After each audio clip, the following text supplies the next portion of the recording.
Hey, so a friend of mine, a very good friend of mine, sent me a couple of questions, a little bit all over the place, but concerning business. To show my appreciation, I'm just going to try to answer the crap out of it, okay? His questions cover how do you know and how do you do taking your side passion, like a passion project, and actually entertaining the idea, and what are the logistics of actually making it into a full-fledged business. And from your email, this is what I got. Number one, you love your 9 to 5, but your friend doesn't, so you're asking for you and your friend.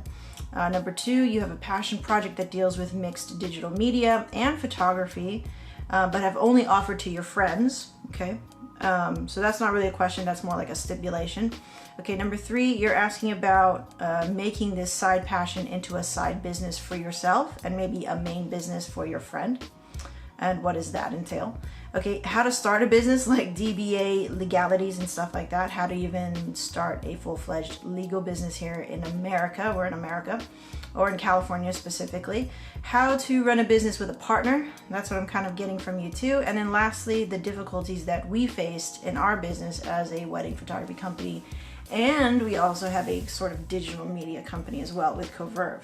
So a lot of questions in this email. I think what I'm going to try to do is answer these in a series of videos, and that way you can kind of just skip to those videos. So what I'm going to answer first, I guess, playing with the idea of taking your passion project and actually entertaining the idea of it being a business. Now, before I even answer all of these questions, like how to start a business, how to do this, what's the logistics of running it as a partnership, that's something to also consider too. But it's also to understand what it means to run a business. Now, when we as designers, freelancers, and you are the one that recommended to me the E-Myth book, which life-changing.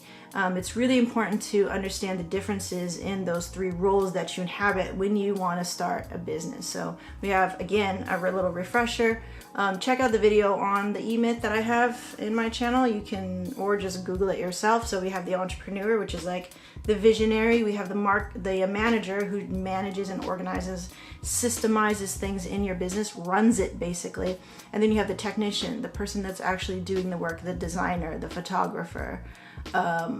They do the things, right? So they're not necessarily concerned with where the business is going, how to market it, how to reach people, how to create lead generation, how to create sales funnels or anything like that, unless they are a technician in those fields specifically.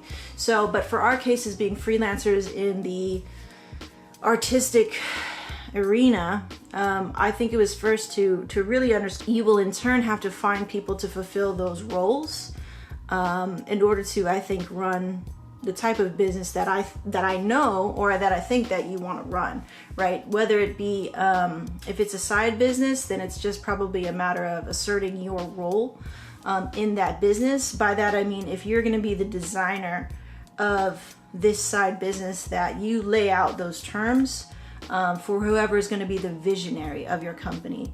But I think it's going to be really hard to inhabit all three of those hats and have a clear vision for where you want your business to go. I think that's a big struggle that we've had with a couple of our companies as well, is that when you're a technician, when you're a photographer, you want to start your own business, you want to be the boss, you want to be the manager, you want to be the shooter, you want to do all the things.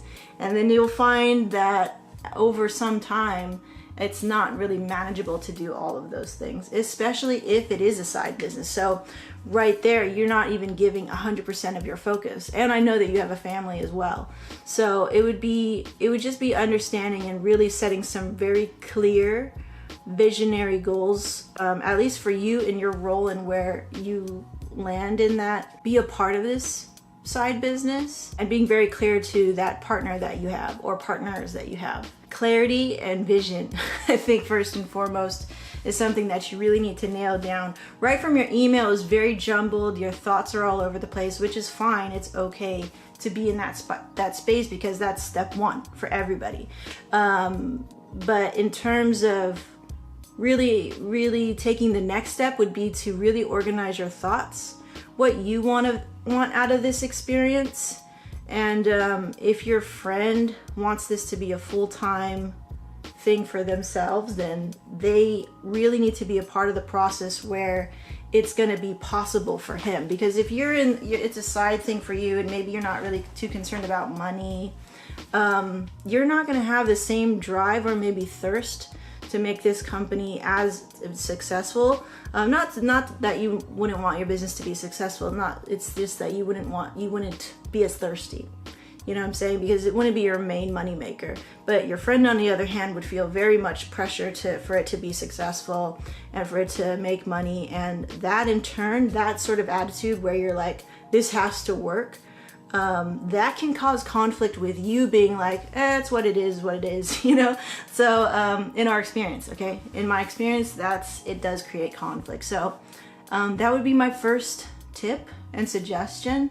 I'm gonna think more on the other things that you asked me and try to give them their due diligence, but I would really start there, is have a very clear, as clear as you can be. Sometimes you can't be very clear in the beginning and you kind of just have to throw things on the wall and see what sticks. But since you've been in the industry and you've worked for a company that you love, and so obviously they treat you well and you must like how their structure is and things like that, I would see how the running of that business kind of correlates to you and how you would kind of take those lessons and those things and parallel them into the business that you want to start with your friend, and have a conversation with your friend too.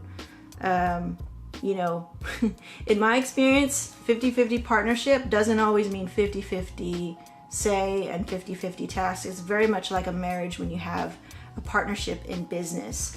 And so the more clear that you can be about your roles and expectations and what you're going to handle and especially expectations about everything, and then write everything down.